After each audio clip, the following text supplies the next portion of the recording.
Yeah, I remember. All right. It's 1 o'clock. It's 1 o'clock.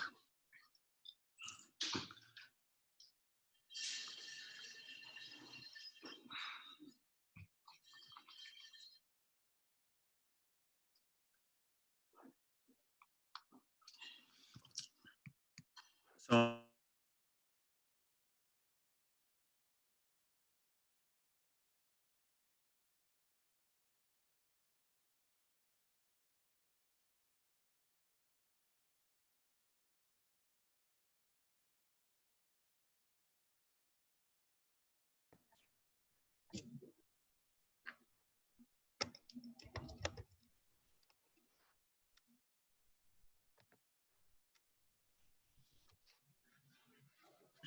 Leo, what up?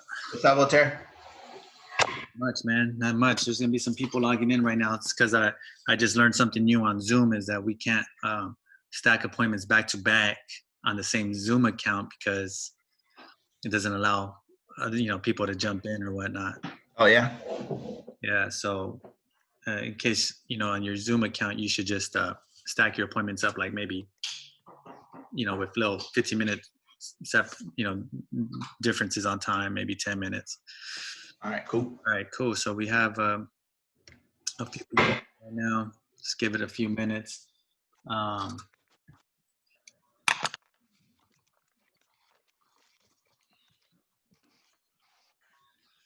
Been working out of your house, or were you working out of Leo? Yeah, my pad. Oh yeah.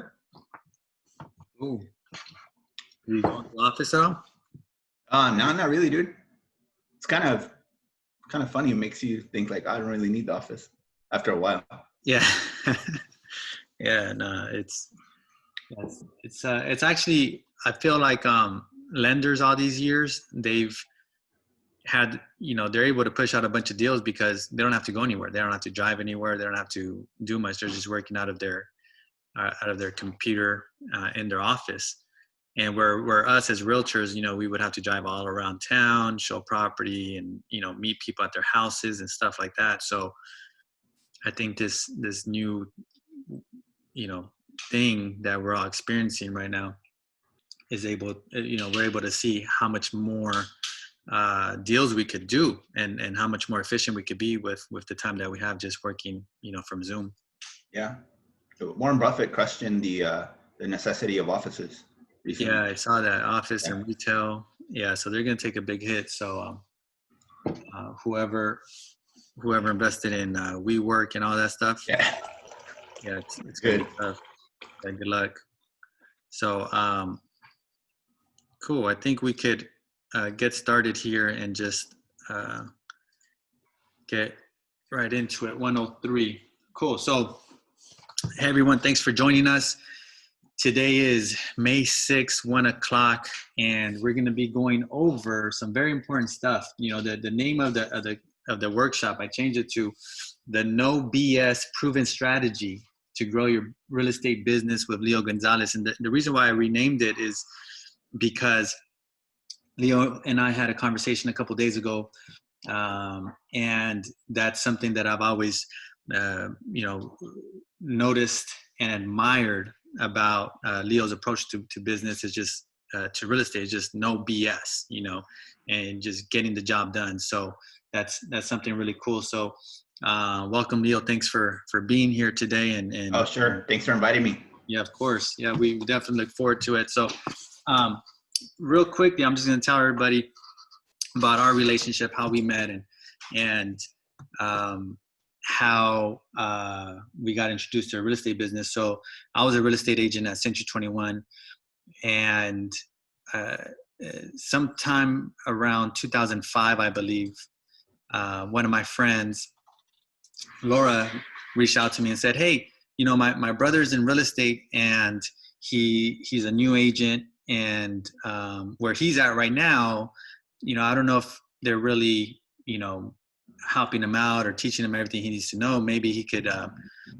talk to you and you could help him out. So I said, yeah, sure. And I talked to Leo, And I said, dude, come over here. We have like a bunch of training. There's like trainings like throughout the week, and Yep. they're really good. And at that time we had like some really good trainers that were experienced and were, doing deals. So, so then Leo came over to Century 21, started working there, and we always just did our own book of business.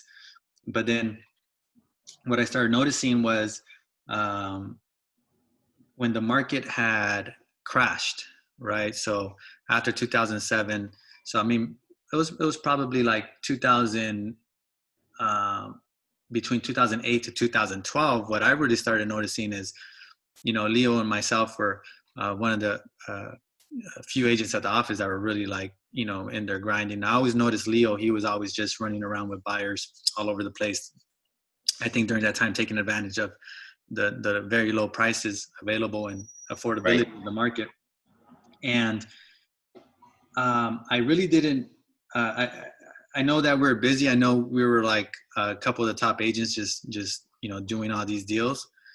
And when we were, I think it was 2014, maybe 2000, somewhere in that range, when there were some rankings that came out, top agents in South County.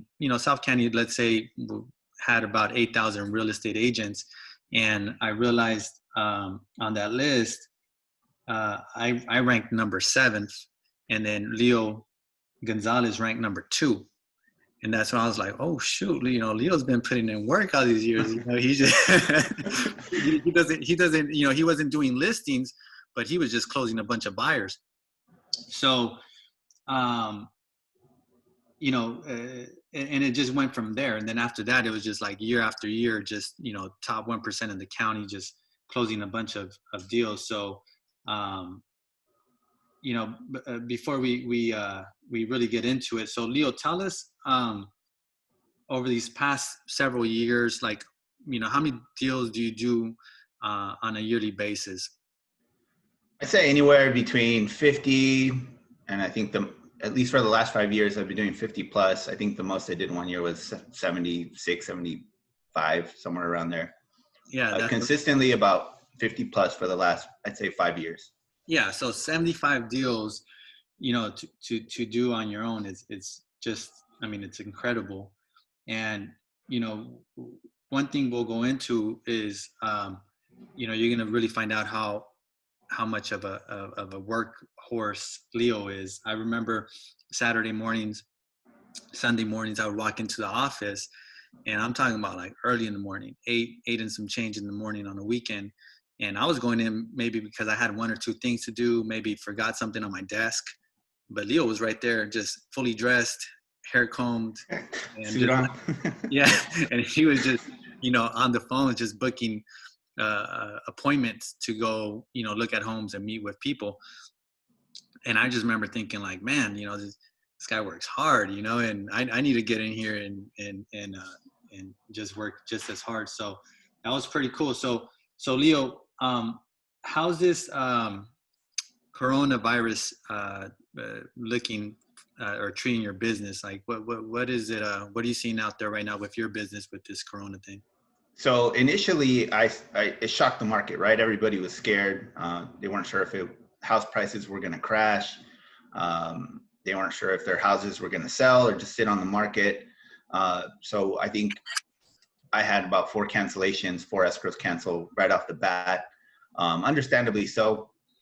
And what I thought at the moment was, these people are going to cancel, and they're going to come back in a few weeks if things haven't really changed. They're going to come back and relist, or they're going to come back and start shopping again. And that's exactly what happened. I'd say 3 weeks post-quarantine, I started getting those calls. Hey, Leo, we're going to start shopping again. Is that house that we were in escrow still available? I'm like, no, it's gone, but let's continue to search. Got a call from sellers. Hey, Leo, let's hit the market. First week of May or second week of May. We have a couple listings coming up from those sellers that held off here this week or next week. So that's what I'm seeing. And really what's driving that, I feel, is the low interest rates. I did a video on this yesterday. Okay. It's on my Instagram, social media. Low interest rates, high demand, low supply, keeping values high. So I feel that if you're grinding, there's business to be done.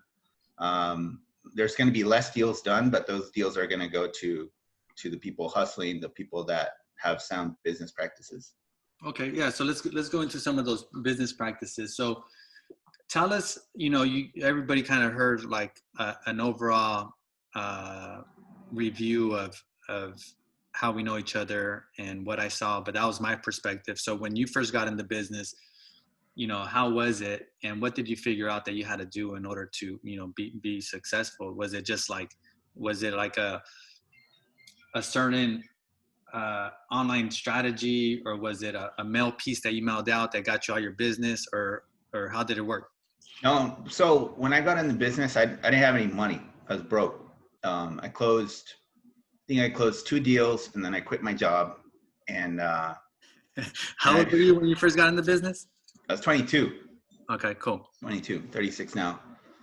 And I just listened to everything that my mentors told me to do. They said, Leo, here's a list of, at the time the market crashed, a lot of people were losing their houses. So they gave me a list of notice of defaults to call. And they said, call these people, they might want a short sale. So I just did exactly what they told me to do, spend hours on the phone, booking appointments, taking short sale listings. But I was very regimented. I had nothing else to do. I had no money to spend. So I just went in the office every single day, made calls, probably from 8 a.m. to 2 p.m.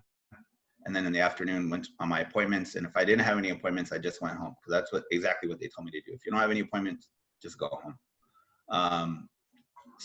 But I had appointments because, when you're making calls for 8 hours a day, you're bound to have some appointments. So, and then I started holding open houses.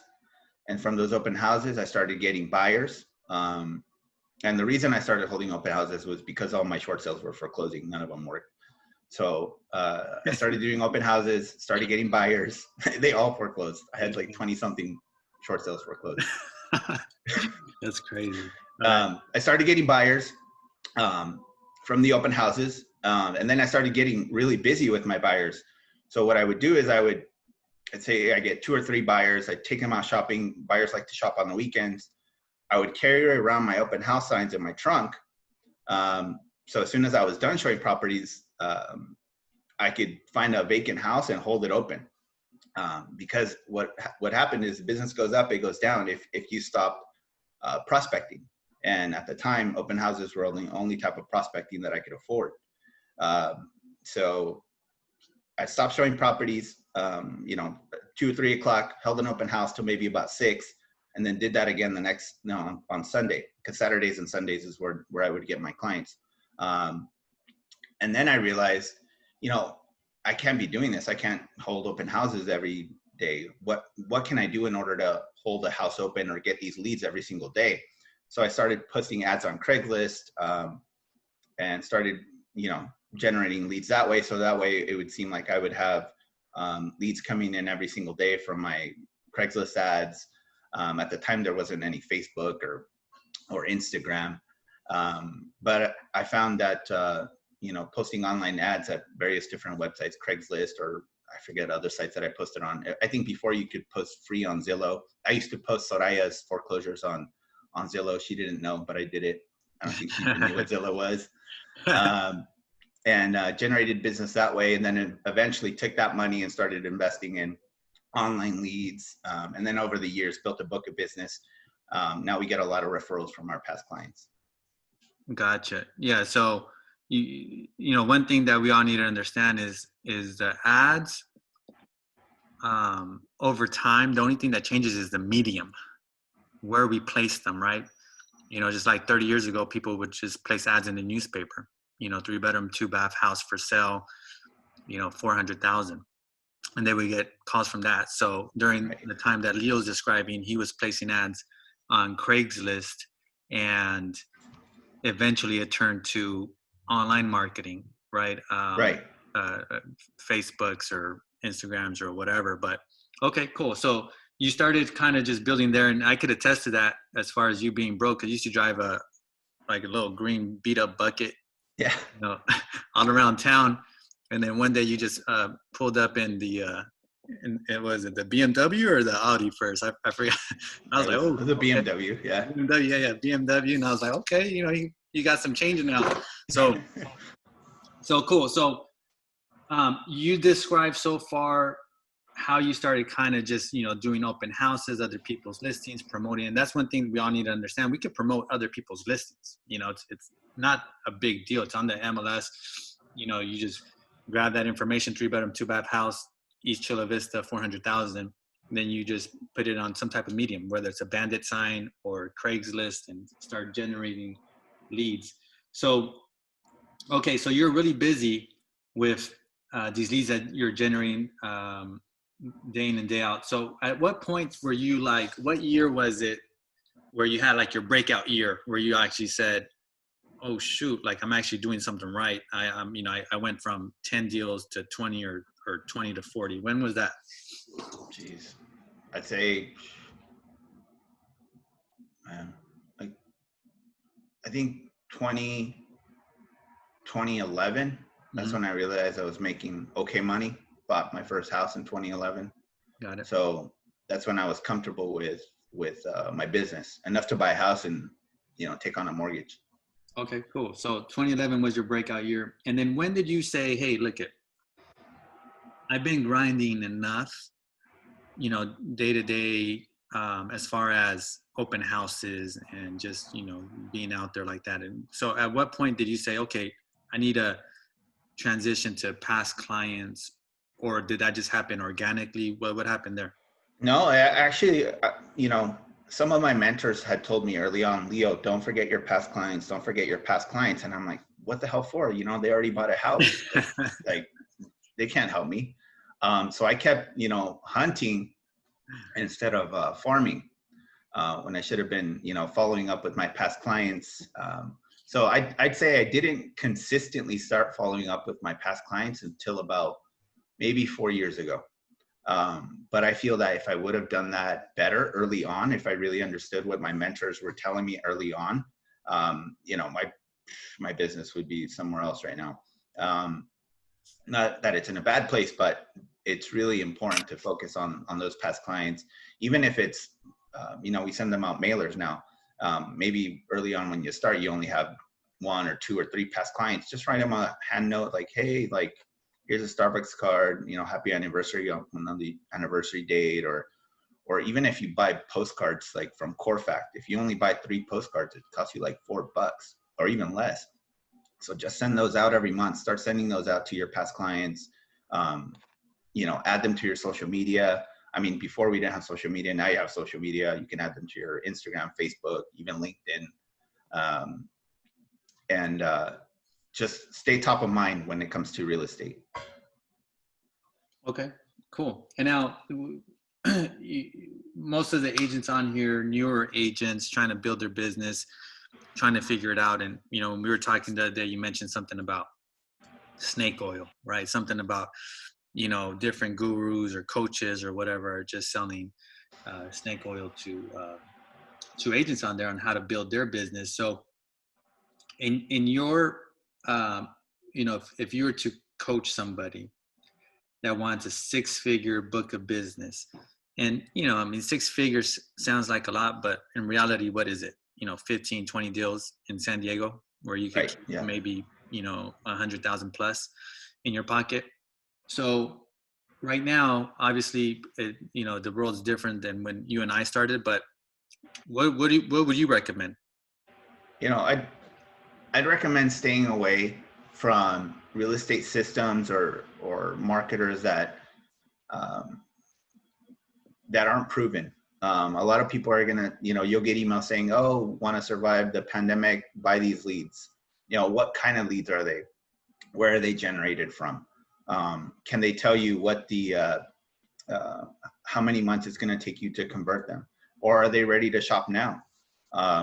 Sometimes I'll get a marketer telling me, hey, you're paying, $1,000 for 3 Zillow leads. Why don't you pay me $1,000 for 100 leads? And I'm like, well, what kind of leads are they? Are you just giving me phone numbers that you found in the phone book? What is it?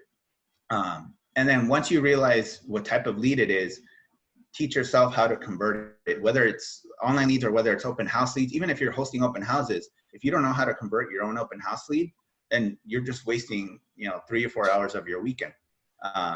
If you're not going to consistently follow up with that open house lead the way you're supposed to, take their emails, give them a call. If they requested properties, email them that same day. There's going to be another agent hosting open houses out there that's going to follow up with them, that's hustling, that's hungrier than you are, and they're going to get the business and you're not. So, if you're going to invest your time or your money in a system, know how to convert the leads in that system, and then stick to it. Because if you drop the ball, somebody else is going to pick it up and score. Yeah, for sure. And, one thing during that time, 2011, 12, I think that's when they first started kind of selling online leads. I know I was a purchaser of online leads from different platforms out there. I was getting on a monthly basis over 300 leads, right? And that sounds really nice until you start to figure out that you got to convert them. Right. Now, in 2012, 2013, we were converting a very nice percentage of them just because it was so new. So you could just, not have the best systems in place and still fumble your way into, 25 face-to-face appointments on a monthly basis by purchasing online leads. And I know you were messing around with online leads too. So for somebody that's new and is thinking, oh man, this is like the golden nugget that nobody knows about, I'm going to buy some online leads. Do you recommend that first, or you might recommend that like, second or third or fourth or fifth on their list? No, I'd recommend, online leads cost money. And if you can, and they take time to convert. So if you don't have enough money to spend on, let's say the lead system costs $1,000 a month, and you're not going to convert that first lead until, 3 or 4 months from now. Just know that it's a long-term investment.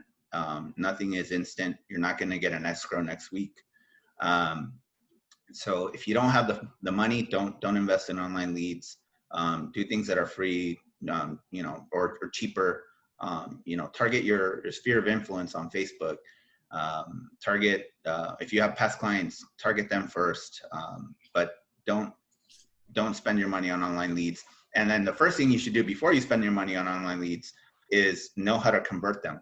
And whoever's selling you the online leads should be able to teach you how to convert their leads. Because if they're able to teach you how to convert their leads, you're going to do well, and you're going to spend more money. True. Yeah. So let's talk about that conversion real quick, because I think that's super important. A lot of us waste our time at open houses, waste our times door knocking, doing all kinds of stuff. But we're not prepared. We don't know how to convert somebody from a conversation to a face-to-face meeting at our office, to a client, to an escrow, to a closing, right? Right. There's a lot of different ways. There's a lot through that process I just described. There's like 5 points where you have to convert to the next stage. I remember, I don't know if you remember this, but it was in 2000, I think it was 2010, 11. We were at the office in Bankers Hill. And I just had got off the phone with someone, and it was a buyer. I forgot if I booked the appointment or if I didn't book the appointment, but I remember you at that time were working with a lot of buyers. I had a bunch of short sale listings, and I turned to you and I go, hey, what script do you tell a buyer to get them to meet you face to face? And I remember you thought about it and you go, well, I tell them this, I tell them that, and it dawned on me right then and there that we didn't have a script, like an actual script, like meaning the same things that we say basically throughout the time, to every single prospect, because you and I, we have like a good mouthpiece, right? We could just, talk to someone and all of a sudden they're converted. But for new agents or experienced agents who don't have that same, God-given ability to just convert, do you recommend a script online that they could download, or some simple questions that they could ask to convert? If you go to Zillow.com, they'll give you everything you need to convert their leads for free, because they want you to spend money on their advertising. So they'll give you that up front for free. You just have to kind of search for it. just So online lead scripts. Zillow. Zillow.com searched a script. Yeah, search the script. They have all the scripts. Create your profile. It's free, Okay. and you'll get all of their coaching tools. I'm sure they even have webinars you can jump on, and it's all free. Why? Because they want you to spend your money on their leads. And if I can make a recommendation, if you do jump into online leads, Hatch Coaching, that's what it's called, Hatch Coaching. They have really good webinars or just videos that you can watch and listen to.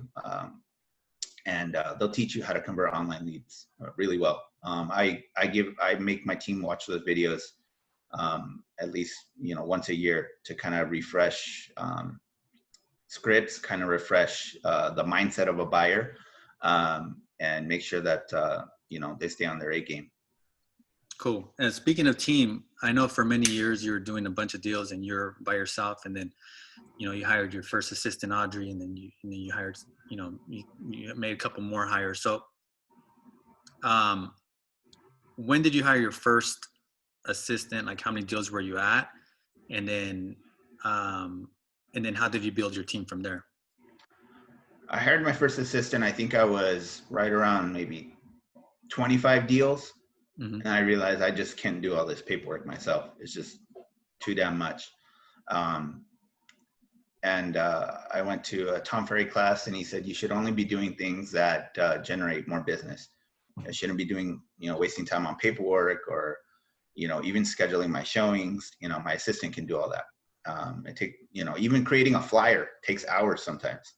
At least me, it'll take hours. So those are all money making activities. So about 25 deals. I hired an assistant, probably underpaid them. But I taught them, and my first assistant actually became an agent. But they learned kind of just, listening to me on the phone, seeing what I did, interacting with clients, and I guess I trained them without even, trying to train them. They were just observing me and what I did in my business. Yeah. So for a lot of agents, what I've noticed is they're hiring assistants right off the bat. They're building teams right off the bat, meaning, they don't even do 10 deals a year and they're hiring people. What do you think? Is it still the magic number, 25 deals, and then you hire someone, or what's your suggestion? It's always a tough question, but I feel that number one, you have to have the money to be able to pay your assistant. You can't just run out of money one day and say, hey, I'm not going to pay you, and then you're going to lose your assistant real quick. So make sure that you're comfortable with the flow of your business. You're confident in the fact that you're going to be able to pay your assistant, and then also be ready to take on additional responsibilities once your assistant took over some of your responsibilities, like your files or your paperwork or your marketing. You're going to have to grind harder to be able to pay them, but you're also going to be able to expand your business. You're going to be able to make more calls. You're going to be able to host more open houses. You're going to be able to service your listings at a higher level if you have an assistant. But be ready to make that move, because you actually end up working harder, because you end up getting more business, because it frees up your time from the money making activities. Right. So basically you're saying, hey, like if you're going to hire someone, it's going to create a lot more responsibility for you because it's going to create more business for you. So just be ready to grind harder, not less. Right. Exactly. Oh yeah. You shouldn't hire an assistant to work less. You should hire an assistant because you're ready to work more. Yeah, no, that's really good advice. So the other thing is, with your business, it's always been, to me, like I look at your business, and I always thought it was super, super simple. And the hardest things in life are to make things simple, right? Because a lot of people just make things overcomplicated. They seem fancy and this and that, but yours, from my perspective, have always just been like very simple, nothing fancy. So, what are you doing right now in 2020, right? Because there's like all the social media buzz, and, people are still, there's new things that come up every day. Just to make your business simple, like where do you get most of your leads today from, most of your closings from? and also if you could just touch a little bit on how many hours you're working currently as well. Sure. So I'd say 50% of our business is referrals, and the other 50%, well, I'd say not 50, but a good chunk of it comes from online marketing. Okay. And then everything, there's, you always do a couple things here and there, but 50% is referrals, and the rest is online, whether it be purchasing leads or whether it be, leads we get from social media. But one of the really important things that I've, thanks to social media, is that, you could reach out to a lot of people very easily. So I started, and this is all recent. You were way ahead of us when it comes to social media. We were far behind in the game. But we started creating videos, informational videos, not just videos of properties, but giving people information as to, what's going on in the market,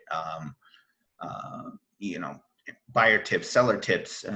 Make yourself the expert, the person that they come to when they need real estate advice. And I've noticed that that's really helped increase the referrals from our database, increase the referrals from people that just follow our page. Maybe they don't even own a house, but they refer somebody just because they watch your videos, and they're like, hey, I know a guy. I watch his videos. Call him if you want to buy, or call him if you want to sell. So I think, agents really need to leverage these platforms in order to generate more business. One thing I heard you say before was you have to lead with value. So, oh yeah. Talk a little bit about that. Just basically for new people to generate business, which I think you just mentioned, educate them. But then also for your current clients, like why do they hire you when they have 21,000 agents they could choose from? I always felt that you need to provide value first and business comes second. So, I'll give you an example. A client had called me one time, and he was in escrow with another agent, and he said, you know what, I just need some advice. I'm thinking about canceling on this deal. This is the price. What do you think? And I said, it's taking too long. I'm like, well, you're getting a good deal. I think you should hang in there. It sounds like it was a short sale. It was a tough short sale, but I'm like, you're getting a good deal. Hang in there. That bank takes X amount of time. So it's not out of the question. Even if the house is a little bit beat up, who cares? You're getting a great deal. Okay, great. He ended up buying that short sale with that agent. Calls me years later, says, hey, Leo, do you remember me? You walked me off the ledge when I was buying that property. Now I need to sell it and I need to buy a bigger home. Helped him sell that condo that he purchased, and he bought a larger $600,000 home. But what I do, I provided value. I didn't say, hey, yeah, cancel on that deal and come work with me. I'll find you something else. I give him my honest opinion, provided value, give him some information about how short sales work, and he came back to me. Why? Because value first, and then the business comes second. I think a lot of agents would have said, would either try to steal them away, have them cancel, that way they could work with them. And then that's some agents. Some other agents probably would have just said, well, why are you wasting my time? Why am I going to take this guy's call? Why am I going to give him the time of day? But I think what you demonstrated was just the value of just giving, without expecting anything in return. Because I'm pretty sure the last thing you thought was, oh yeah, this guy's going to come back to me in the future and have me sell this place or yeah, no way. I didn't think about that. Yeah. So I think that's important. I think in the real estate business, most agents get into it probably like you and I, we probably got into it because of the money, or being young, just like, shit, you can make $10,000 on a sale. That's crazy. Yeah. So I think that's why you and I got into the business, but then we learned through the years, it's, you, in order to last, you have to figure out what your values are. And, just watching your business over the years, your value is customer service, you know, and, Yeah, number one. and yeah, number one. And it's just, like you just said, just giving back, leading with value, because, you know, you feel good whenever you hand the keys to someone. You know, Right. I mean, I've seen you interact with your clients, and that's one thing that I notice is that you really want to help them. So now, why do you think right now? I mean, the ratios have always been pretty much the same, right? Whoever gets their license before it expires, they don't renew it. So 80% of all agents fail, right? And then if you compare it to Small Business Administration, their stats are within the first 5 years, a small business will fail. 80% of those. And then out of the 20% that are left, they'll fail over the next 5 years, right? So in real estate, I mean, I don't know how many agents you and I have seen, because we worked at the same at the same office for over 10 years, right? How old were you, or what year did you jump in? When did we meet? 06. Okay. 06. So it was 06 when we met. So we worked at the same office for about 10 years, and you know what? There's like 150 agents when Oh yeah. we first joined, right? Yeah. And then when you know, during the during the bottom, I mean, how many? There's only like 7 of us in that Oh office, yeah. right? Yeah. Everybody left. So It was sad. it went from 150 to like 7. So we've seen a lot of turnover, and new agents come and new agents go. So what do you think is the biggest reason why real estate agents fail? You know, I think I've asked myself that question many times. I think it's consistency. Whatever you do, you have to be consistent about it. And if you fail, but you know you're doing you have a system in mind, and you just got to keep going, got to keep grinding.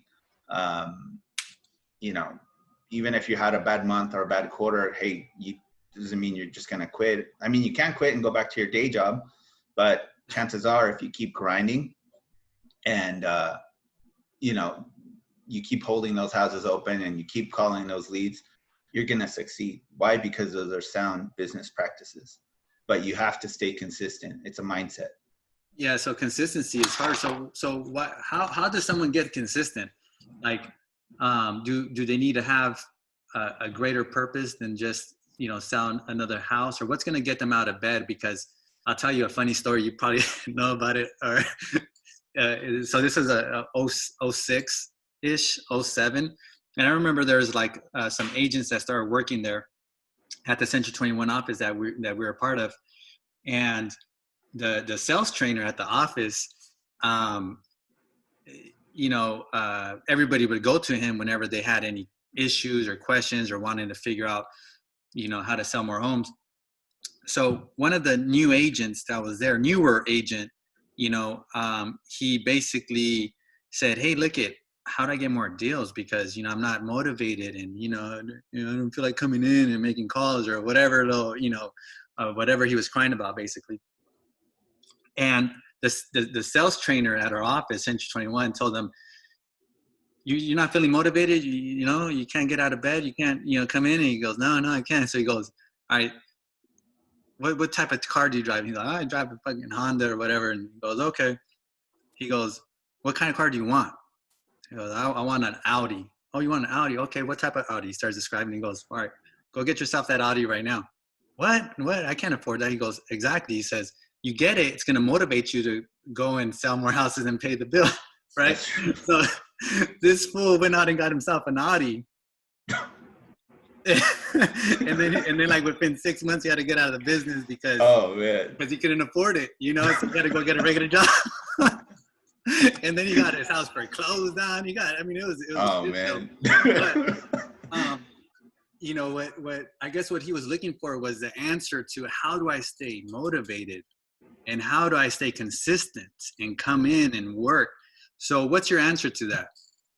You know, and don't tell me go get yourself a brand new car. Yeah, go get yourself a brand new car, Range Rover. No, you know, my motivation was, I never wanted to be a failure. Mm-hmm. I'd say I was an overachiever in a lot of things I did in life, and but I never wanted to fail. So in real estate was hard.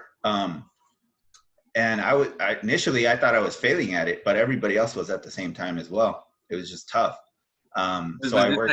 at your first office, or was this during No, over at when we were Century 21, Mhm. and I said, shit, I'm failing at this. I've got to work harder so I can, actually I thought like I'm going to go back to school because I had dropped out of UCSD to do this. And then I thought, shit, I got to work harder so I can go back to school and get out of this damn business.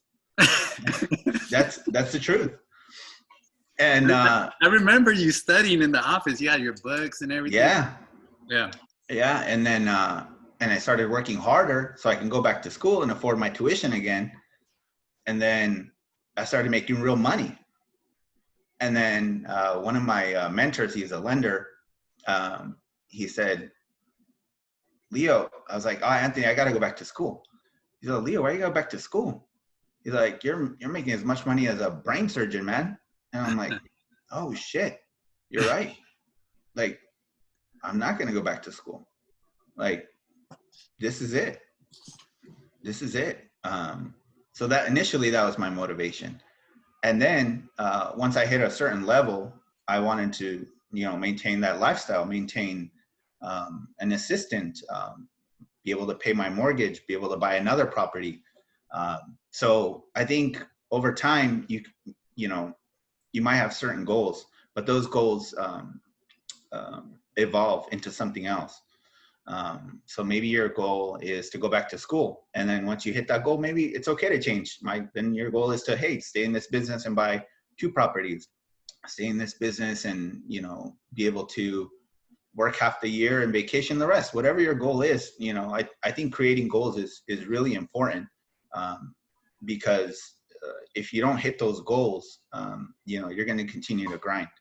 But if you don't have a goal, maybe you have kids and you want to send them to go to a good school, or maybe you want to buy them a new bike, or just make sure that they have new things, nice things that you didn't have. Maybe that should be your goal. And if they don't have those nice things that you want them to have, then, hey, keep grinding. Yeah. So yeah. Whatever your goal is, establish your goals and write them down. It's really important. Yeah. So that's a good, I guess, that's a good way to stay motivated, right? Because if we achieve our goals, then we got to add a new one and a bigger one and a better one, or whatever's gonna, like you said, motivate you and just keep you consistent. So that's super important. And the other thing you mentioned was that it's okay if things change, and it's okay. Oh, yeah. Where people don't always get that. So okay, cool. So the other thing is to get to where you're at, right? I mean, for everybody who heard the introduction, as far as like, the plight, that you had to get to where you're at. And most real estate agents, they get into business because they think, again, the money, they think it's good money. Obviously, they think it's easy. And they also get into it because they feel that it's they're their own boss. They have freedom, all these fallacies that they believe in. So as a new agent, to establish themselves and establish a 6-figure business, how many hours do you think they should be putting into the business, and what type of work should they be doing during those hours? So I don't feel it's so much so the hours. You should be putting at least 8 hours a day into your business. But then also know that your business is not just 9 to 5. Your business is after hours. I think that one thing that you had said before is 9 to 5 pays the bills. 5 to 7, is where you build your wealth, and also on the weekends. So just know that initially when you get in this business, it's going to be a 7-day grind. There's no days off. And if you take a day off, that means you're closing your doors, you're closing your store. And that day, if you had customers, they're not going to come in, and they're going to go to a different store and buy from there. So you initially, when you get in this business, it's a grind, 24/7, 365. Got it. So And go ahead. Sorry. no, and you have to understand that it's, I, my friends hanging out at the beach, doing whatever, and nope, I'm over here holding a house open, so just know, treat your business as a business. Right. Yeah. I think that's important. So, so I know there's a lot of us on here that are kind of, may have some questions. Does anyone out there have a question for Leo in regards to his business, or maybe, you're at a crossroads in your business, have a question? You could go ahead and unmute yourself and then ask the question for Leo. In the meanwhile, if you guys have any questions, just go ahead and jump in. But I just want to say, man, is there's the things that I admire. You're a hustler. You're super humble. You can't tell by your demeanor and and all that. But I mean, this guy, we call him money bags, but he keeps it humble. One thing. In order to, one thing that I notice about you is that you're very efficient, and therefore your profit margin is able to go up because of that. And the part of your business that I'm talking about is how fast you get buyers into escrow. Right. And I think everybody right now needs to pay attention to this answer, because a lot of us fumble around with buyers for way too long, for weeks, for months at a time. And from what I've seen, any realtor ever, you're the most efficient with buyers because you get them into escrow fast. So tell us how you do that. So the most important thing is to write down what you want buyers to do. So what do you do when you meet them? Are they approved? Are they not approved? If not approved, they go to talk to a lender. And once they talk to the lender and they're approved, then you get them shopping. You establish a price point, you establish what they're looking for, and then you show them the property. So a lot of buyers will come to you and they'll say, Leo, I want a 3-bedroom, 2-bath house for, $400,000, and I want a great school district, and I want it to be detached. And I'm like, oh shoot, that's not clicking. So they're telling me, and I'm listening. Are you approved? No. Okay, great. They get approved, and then they come back and maybe they qualified for 500,000, and they still need a 3-bedroom, 2-bath in a good school district. So my mind already automatically, finds out what's important to you, a detached home or a good school district. And they'll say, screw my kids, I want a detached home. Okay, great. Let's take you to the hood and show you a home. But you really have to find out what they really want in a home initially, and then set their expectations. Because what I found initially early on was buyers were like, Leo, I want to see this house in El Cajon. Leo, I want to see this house in Imperial Beach. Leo, I want to see this house in Escondido. And I'm like, those are completely different neighborhoods. What's really going on? So I came to find out that I really have to find out what that, their wants, their needs and their desires, and go for their needs, and then try to fit them in the little box that is their, what they could afford, what they're looking for, and their price point. So, but really, don't be afraid to tell a buyer, hey, you can't buy a house in La Jolla, you have to buy in Spring Valley. Like, say that's what you can afford. Set their expectations, because if you set their expectations, it's going to be a lot smoother of a process. If you don't set their expectations, they're going to dictate the way you do your job, and it's going to waste a lot of your time. All right, so I'm going to recap, and I think everybody needs to listen to these things that he said. So number one, you said that you listen when you first meet a buyer. Right. So we always have to listen, right? Number two, you say you have a process. So if they're not qualified, you get them qualified. Once you're qualified, then you meet with them. Once you meet with them, you set expectations. When you set expectations, then you go on steps, right? So the next thing I heard you say is set expectations. So it sounds like you spend more time up front setting the expectation, listening to them, really asking them, what's most important to them, and then saying, bingo, this $415,000 buyer knows exactly what they can buy and they're realistic about it. So now I'm going to go show you, these homes for Right. you to choose from. Now, that sounds like a tough conversation. Well, it sounds like up front you have to have some tough conversations. So how do you get over that? I mean, did that come naturally? Like you just cold-blooded, you don't care to have tough conversations with people? Or did you figure it out at the end, like sometime in your business where you're like, shit, I'm spending too much time with these people? Or how did that? Yeah, no, that's what I realized. Even sometimes buyers will tell you, oh, I don't mind a fixer. But then when they saw the flipped home, they're like, oh, this is amazing. This is exactly what I've been looking for. So,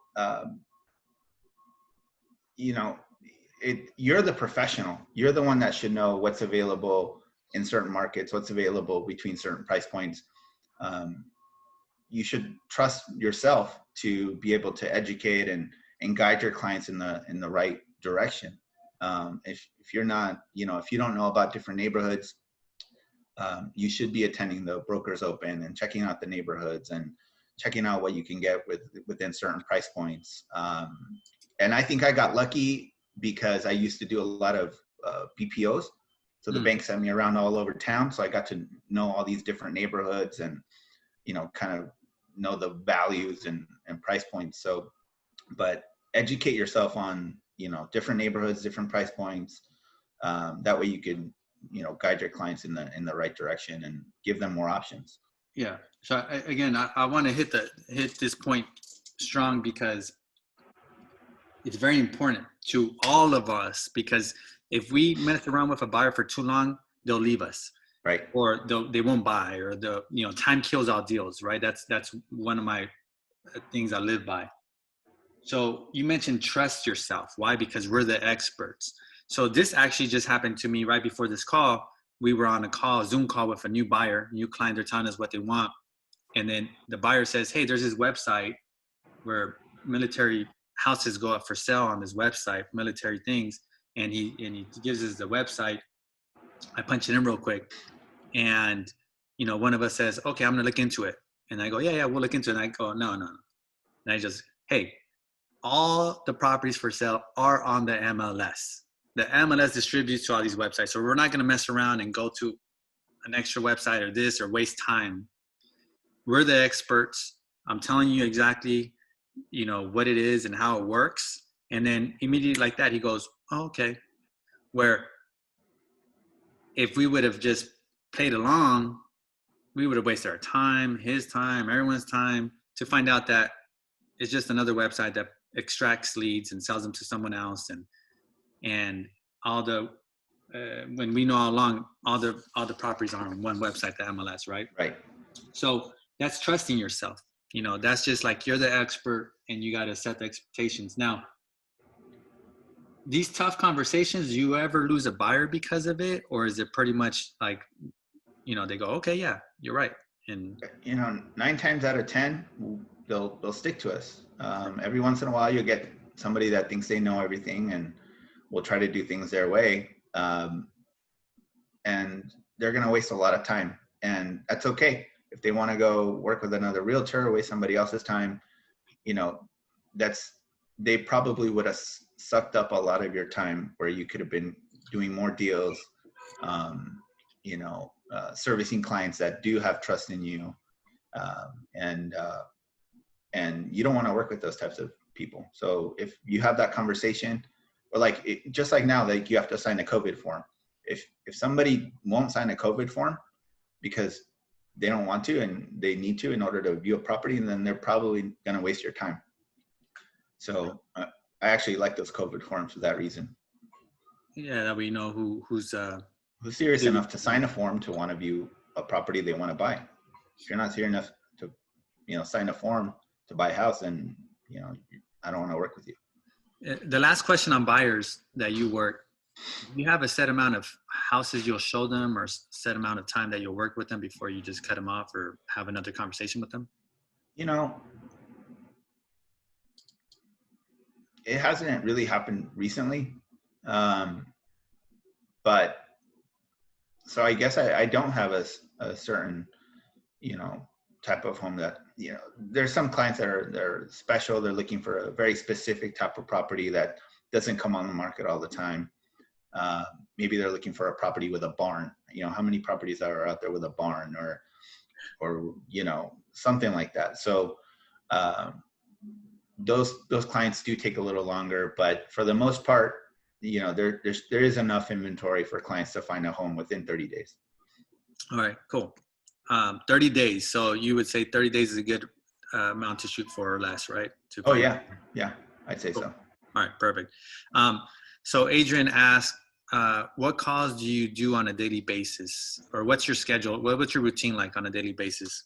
So the calls that I make on a daily basis, we've been generating leads for a long time. There's a lot of people in our database, and we drip on them, and we call on all the leads or all the people in our database that are interacting with our websites. So every day, maybe 20 or 30 people have logged into my website that at some point communicated with me but not transacted.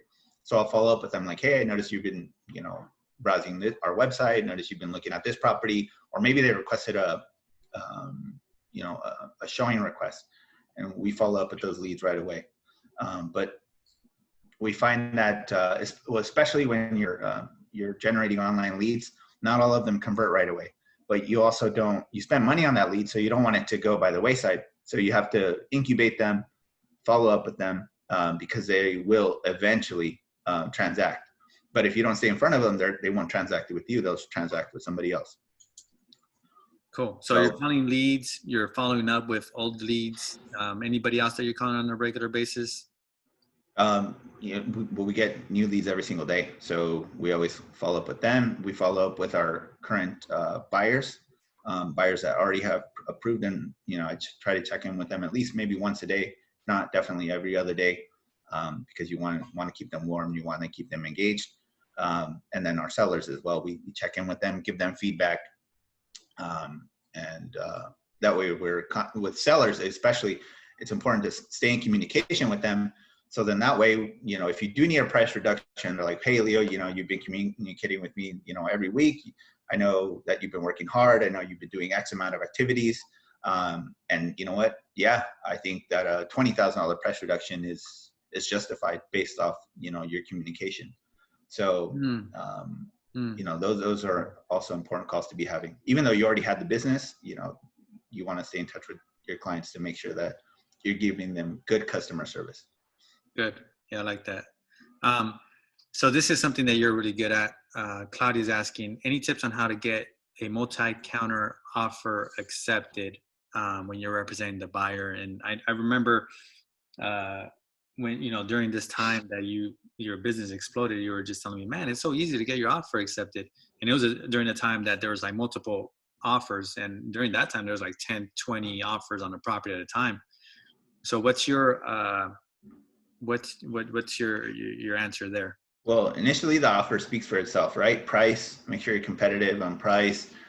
If you're in a position to cut down your contingency periods, do that. But just know that you're going to have to trust your team. You're going to have to trust the lender you're working with to make sure that they're ready to order the appraisal on day one. You're going to have to trust that your home inspector is going to be available to do the inspection really quickly and turn around the report. So you have to make sure that you have a good support staff. You have to make sure that your assistant is ready to, receive and review those disclosures right away. Because if they're not, and you ask this buyer for your trust in shortening their contingency periods, it's gonna be a mess. So you have to make sure that your support team is ready to take on a quick escrow. And then also, but be prepared to have that tough conversation with the buyer and ask them to, write a high offer, maybe over list price with short contingencies, because they really don't have the power. They don't have the negotiating power. They don't have any leverage in that multiple counter situation. And then also communicate with the listing agents. Most agents want to work with somebody that communicates well.